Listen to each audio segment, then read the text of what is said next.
Hi, this is Melanie of Pardesi Reviews, and I'm joined with Kathy of Cinemana Podcast and Amit of D54. And we're going to talk about the Kannada film. Okay, I'm going to try this. Sapta Sagaradaache Ello, Side A.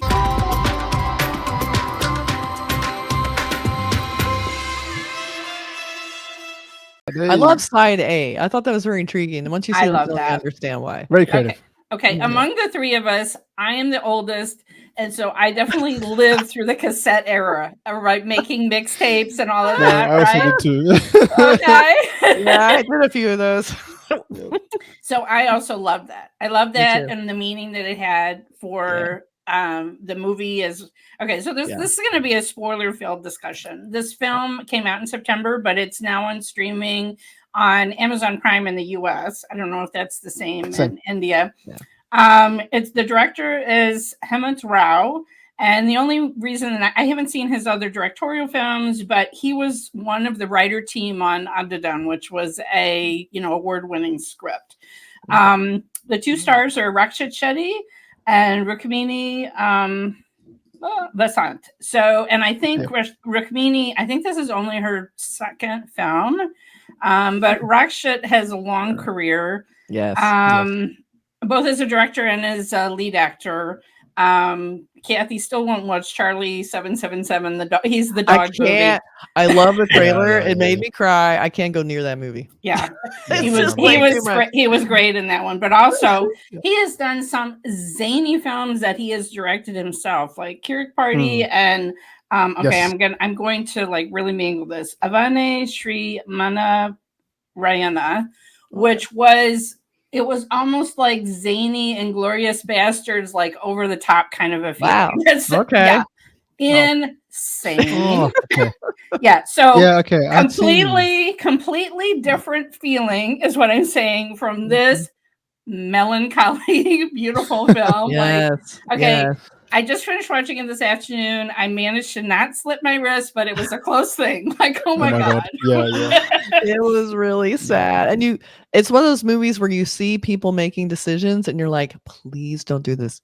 It's one of those when people are trying, should I? Oh, it'll be fine. And you're just like, no. And then of course that changes the course of everyone's life. And everyone, and it doesn't just affect him, it affects multiple people. So. Right. I mean, again, this is going to be a discussion filled with spoilers, but it's like, I mean, you sort of knew it's not going to go well if you take the money to go to prison for your boss's son. Like, I mean, to cover up a crime, a murder. Literally, we've seen this movie before. It does not end well. Yeah. But then when the boss, I mean, the fateful moment is that the boss dies of a heart attack. Yeah. Whoops. And whoop. And so I mean, I literally finished the movie and I did not know it was only part 1 of 2. Sorry. Yep. And I mean, I should have been clued in by the whole Side A thing, but I really didn't know going in. So I was like, okay, because you're waiting, you're like, hey, that lackey of the big boss, like, he needs to get his comeuppance. And what about that son? And what? And I love how, I mean, okay, again, spoilers, but she gets married in the end to another guy who doesn't even have a name. He doesn't even have one word of dialogue. Not it's important. 2.5-hour movie. Nope.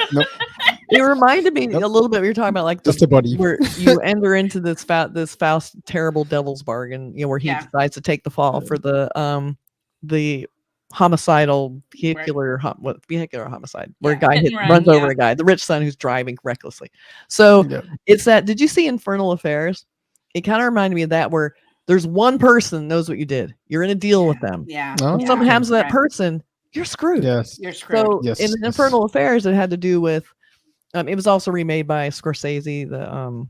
I can't remember the name now, but they made a movie, American version of it. But it has to do with there was someone undercover who's like undercover inside a gang, and then the only guy inside the bureau that knew dies, and so everyone thinks he's a bad guy. So now the bureau's out to get him, but he's like, "But I'm on your side." The Matt Damon movie. Yes, was that The Departed? Yes, The Departed. Exactly. Yeah. So then you're like, "Oh my God!" So it's very similar to that same idea of the one person who can protect you and honor the deal is gone, and now you're like, set for life in prison. Like, oh no. Even though I have to say a little bit of that was like, there was literally no evidence linking him to this crime. It's like, I said the same thing. It was his confession and the fact that nobody cares about a guy that's a driver for a rich guy. I mean, they don't, but even with confessions, they still need evidence. So they didn't care. They were like, fine, he's rich. He's he's poor. The rich guy would never do it. Okay, we're fine. They just kind of definitely not. I think the core procedural side of the movie probably wasn't it wasn't the point of the movie. It wasn't the point of the movie, and it probably wasn't as accurate, because I also had the same frustrations watching this. I was like, wait, what? How can you put someone in jail for no evidence there? Despite whoever he is, this seems like a little far-fetched. But then I thought, okay, wait, there's corruption happening, and the power is being played, and this guy's running for politics somewhere, and there's a lot of other stuff happening. So this kind of stuff probably could happen in reality in some ways. I guess the CCTV showed the license plate, right? And there was a piece of the license plate that fell on the street, and so but it was too dark to tell who was actually driving. I mean, the witness, the daughter of the victim, couldn't see who was driving. But someone stepped forward and turns himself in, and you say, well, none of us ever drive for ourselves. Well, we have they have multiple drivers, right? So and I feel like there was a little bit of corruption where the rich guy was kind of like, put this on through and we'll be fine. Yeah. But again, I feel like that was kind of beside the point. That was almost like just the way in to separate these two lovers who were, madly in love. And it was the sweetest relationship. And I love the little cross. I love that. Their little oh my God. It was such a great little gesture. And it was shot so poetically and beautifully. Like even when there was some prison stuff and unpleasant, it was shot so uniquely and gorgeous. Like there's a scene where he's being, taken away, in the bus or whatever, and she sees the crowd, but he can't see her, but he just sees her hand come up. Yeah, he's putting his hand out. It just gives me goosebumps. It's so sweet, so beautiful. It's very well done. Yeah. So ultimately, I felt it was really poetic, and it's not the kind of movie I usually like because it's kind of romantic drama with prison in it. But it was so well done. It's like so beautiful. And then the idea of the tapes and stuff was great. I will just give a quibble, I guess, in that I felt like, I mean, I have to see side B to this next film, which is coming out in the end of October, I guess, to know, okay, is this worth 5 hours? A 5-hour movie, essentially, right? Because we had 2.5 hours for just the setup. Basically, right? And showing us this beautiful love story and why we're so upset that these two lovers are separated for 10 years. Okay. And then at the very end, they show us a few scenes upcoming, and we feel like I feel like there's going to be action. They're going to be reunited in some way, but I don't, we still don't know if we're going to have a happy ending that's going to satisfy us. Like she's married to we assume at least she's married to another guy. We see the beginnings of the wedding night with the knock on the door. Mr. No Name. Yeah, Mr. No Name. He doesn't even, he's not even worthy of a name, but not yet. But, I felt like, I did feel like some of the movie was kind of slow. Like, they once they made the decision to divide it, instead of cramming everything into one film, that they decided, okay, we're going to have 2 films. And so we had, I was feeling sometimes like, okay, this is a little slow. Like we're setting up. Like, yes, I know there's certain scenes that are going to stay with me, like him hiding in the prison and listening to her tape that she made where she just, because they only had literally moments when they, in a crowded prison visitation, crazy thing, and so literally she made this 90-minute tape of her just talking to him and telling him how much she loved him and missed him. And so that was, I'm never going to forget that. Right. And I also loved, like how he tried to get in with kind of the good crowd at the prison and learn the weaving business and whatever. And that was just beautiful on film. Yeah, it was. Yeah. But there were moments that I'm like, oh my gosh, we're kind of moving slowly. We're moving slowly through this. Yeah. It's very and the tone was kind of, we had setup of this beautiful relationship for maybe half an hour. Then the tragedy happens, but then we're talking like 2 hours in a state of melancholy. right? Yeah. You know, kind of the same tone. I mean, of this, both him struggling and suffering in prison. Yeah. And we're seeing all the things that he's going through, but also she's turning into this complete state of depression, right? So we're living with depressed people for 2 hours. Like it was kind of a lot. And so I'm curious, because I mean, there has to be a really big payoff, right? To get all this audience back for the second movie. So I honestly think, probably without, maybe it's theorizing a little bit into the second part. I feel like the second part will be a bit more action packed, a bit more fast paced, because I feel like it might be going after the revenge and stuff like that. And I think they've set up some pretty big bad guys who've actually done some pretty hideous things already. Yeah. So I think I'm pretty excited actually about the second part. But I think the second part might be able to stand alone without the first part. But I think the first part, it can stand alone. But I think if we didn't get that last little side B thing happen at the end, I'd be like, okay, this was just a really sad movie. If it just ended there and nothing else happened, I'd be like, okay, this is a different kind of movie, but there's no payoff in this movie at all. Right. Once that side B thing came, I was like, okay, this is just the start. So I'm actually pretty excited about part B, because they've done so much work in terms of investing us into these two characters, into this relationship, into the story, that you kind of are so invested that you're like waiting for it to come out, because you're like, wow, I want to see the journey. I want to see how this concludes. But I will say, like, in terms of like, it had a pretty big cast as well. And I was watching it, and like, fortunately, because my wife was from Karnataka, I grew up watching Kannada movies. So like, she was recognizing a lot of sort of faces that she had seen on TV. Fun. Okay. So like, because the people that I would not know, they're not really, I don't think, big stars like in the Kannada industry. But she's like, yep, this guy's from a TV serial, and that woman's from a TV serial. This person's a veteran actor that used to do stuff on TV. The only one I recognized was Achut Kumar, who's like, I mean, I'm a pretty big fan of him. He's a main bad guy, I guess you want to call him that, who gets power at the end. He's in lots of stuff. He did look familiar to me, but I wasn't sure who. So he's going to be the big bad, looks like, in the next movie, along with the other one, because they're sure in the side B, everyone's out of prison. So it's kind of like, oh, okay, now everyone's out. Let's see what they're going to do in the real world. Right. So pretty excited for the second one. But this one itself, I thought it was also a real nice watch. But it was hard to watch at times, because just how... It was hard. It was a sad watch, but at the same time, as you mentioned, Kathy, very sort of poetic and beautiful at the same time. It was, and I think maybe I'm just getting used to the slow easing into a story because of streaming. Like, I'm getting used to this long form. So when I was watching it, I wasn't in a big hurry. Like, I was kind of getting into the vibe. Like, I think I might have liked it more than both of you. I think I was like I remember watching it going, wow, that kind of blew me away. And I didn't mind even if that was it. Like, the open-ended, like, there is no resolution. Yeah, true. Like, they're just kind of, they have to move on. This is what's going to happen. This is life now. Like, I sort of thought that was kind of also the beautiful thing, is it wasn't a typical structure of like first act, second act, third act, everything. It felt very like, we're going to get deep into these characters. And granted, it got a little repetitive, and I'm not a prison fan. So I felt like the prison beats felt very repetitive and similar. Like, here's the guy who's being super nice. Don't ever trust the guy who's being super nice in prison. That's just rule number one. And so then he's like, he keeps falling for it and falling for it and falling for it. And you're just like, And so then, of course, it, turns into hell. And we have a little bit of action, a little vengeance there. But ultimately, I kind of like it. Shot well as well.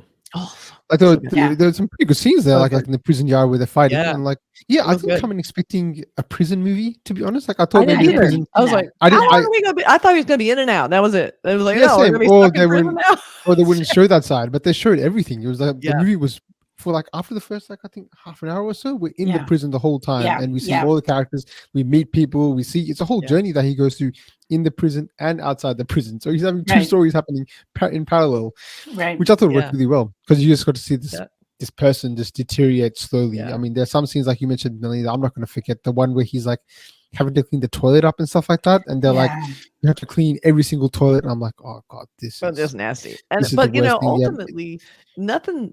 We didn't have anything too. I mean, as prison movies go, our main character was kind of let off the hook for most of it. We had one terrible scene with the young boy that was like a little hint of what goes on in prison. They take him up into that cell, and then he kills himself. It was a horrible, horrible scene. And so I'm like, they gave us a hint. This is how bad it is, but they didn't have any interest in putting our character through that. Like, we're not going to do that to our main character, but we will show someone else. So I was grateful for them to give us a little break there, because we've seen, maybe a lot on Midnight Express and But it's funny. I rewatched Midnight Express. Doesn't seem that bad. It's like the prison wasn't really that terrible. There was a guy made a pass at him in the shower. It was all okay, and everybody was good, and that was it. And then you're like, try being in an Indian prison and see how you do, right? Exactly. How you gonna do it there? So It's like in a cell where there's so many people, nobody can lie down. How are you gonna do it there? Like, I see so many horrific prison movies. I'm like, this isn't so bad. This isn't such a bad prison movie.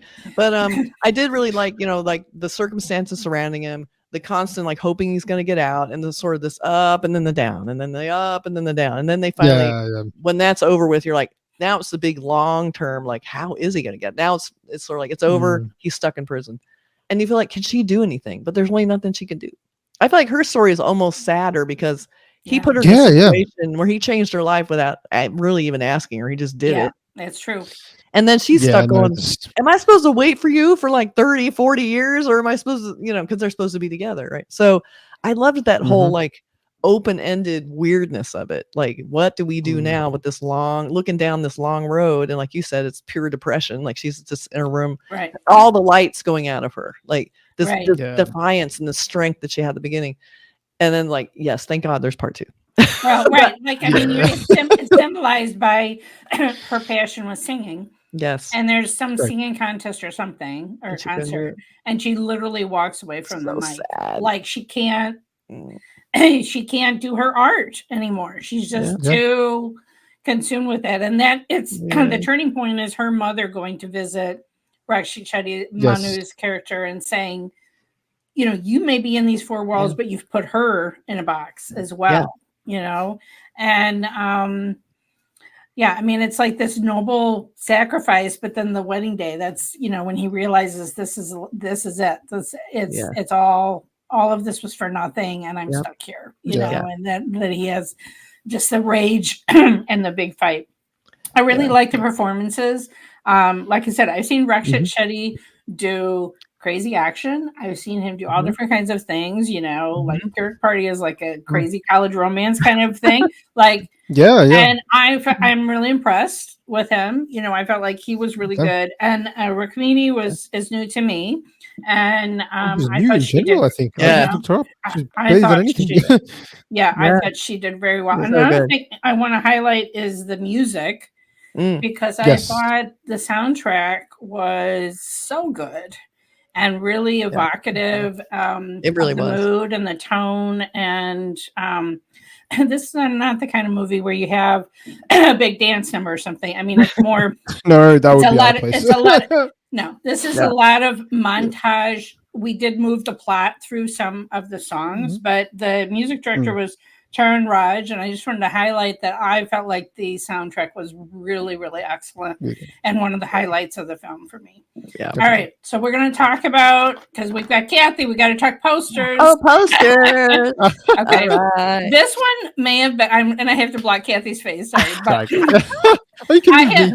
I have a feeling this may have been like a teaser poster, because this is I mean, the title means somewhere beyond the 7 oceans or the 7 seas. Yes. And that's, I mean, that was like her happy place was the ocean, but we don't get any of that from this poster. We just kind of like, wait, what's this about? Right? Yeah.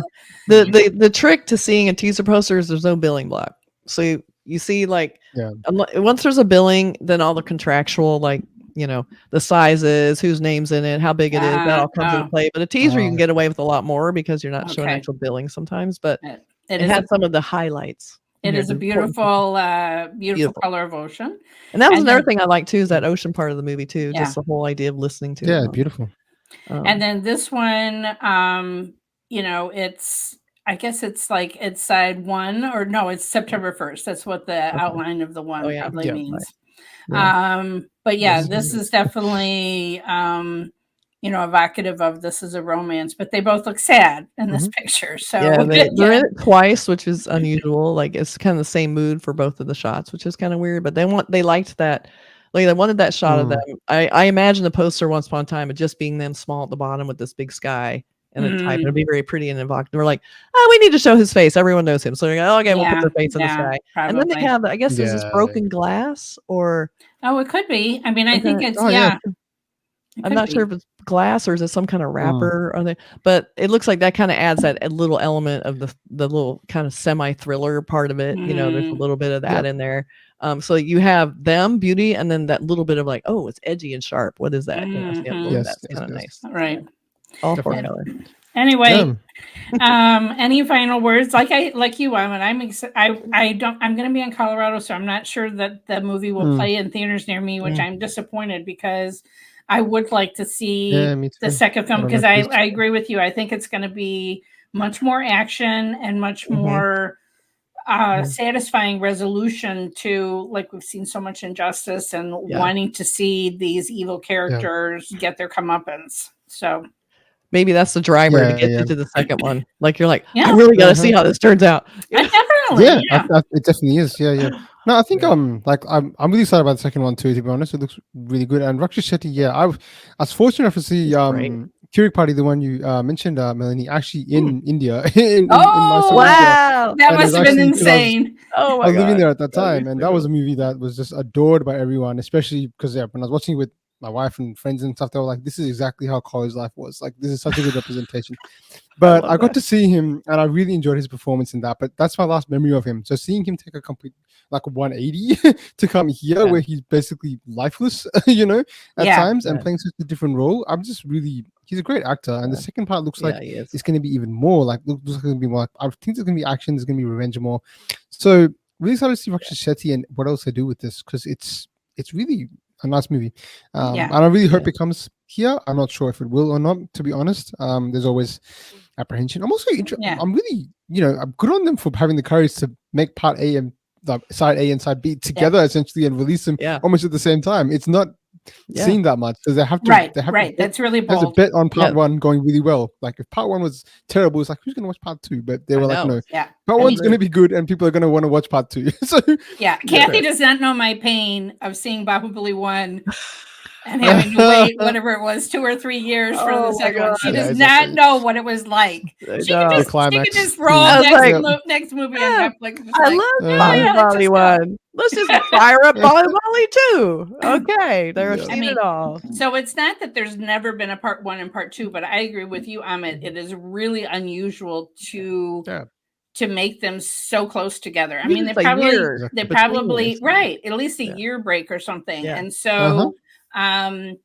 but I mean, I have a feeling it's a complete story versus, Bahubali 1, Bahubali 2. Yes, there's an overarching story, but each movie stands alone, right? So, but I would highly recommend Rakshit Shetty's other films, like I said, and Amit, since you don't have the thing about animals that Kathy does. Not so much, but a little bit. Charlie 777. Oh no, I'm also the same boat as Kathy on that one. I've seen the trailer and I was like, oh, this is gonna hurt. If you're gonna kill your dog, if the dog dies at the end, don't even. But it's a beautiful film, and it's basically most of the film is Rakshit Shetty with this dog, right? So it completely rests on the dog's shoulders too. But I'm just saying, it's again like this dog taking this severely depressed guy out of his depression and bringing him out in the world. So that was one where I was like, wow, this guy, he can't just, it's not just crazy action or whatever. Like, he's really got the acting chops. So, and I think he's one of the producers of this film as well. So, it's probably part of him, like, being able to have make it into a 2-part, like, hey, let's not just cram everything that you want to do in one movie. Let's make 2. Very true. All right. No, I really thought it. All right, thanks, Kathy and Amit, for joining me. Obviously, you need to check out Kathy's channel, Cinema Podcast, and Amit covers mainly Malayalam cinema on D54. And please like and subscribe and all of that good stuff. Thanks. Bye. Thanks so much, Melanie. Thanks.